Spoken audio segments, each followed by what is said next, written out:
আজ বাটা মাছ নিয়ে নিলাম, 4 পিস নিলাম, বেশি নিলাম না, অন্য মাছও নিলাম। কাকা সবসময় দেশি মাছ ছাড়া বাটা মাছ, বড় বড় বাটা 200 টাকা কেজি, 500।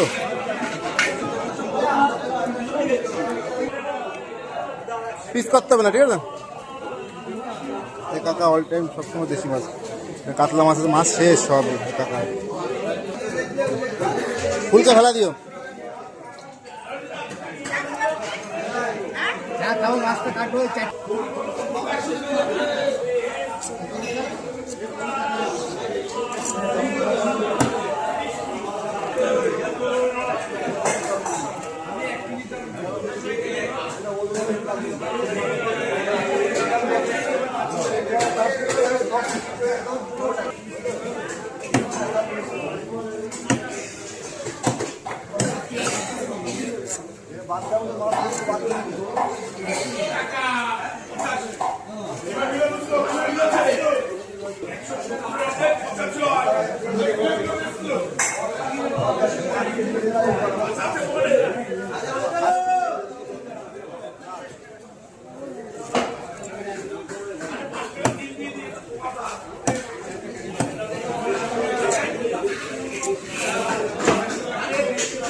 বাটা আছে, গুগলে বাজারে যে ফাঁকা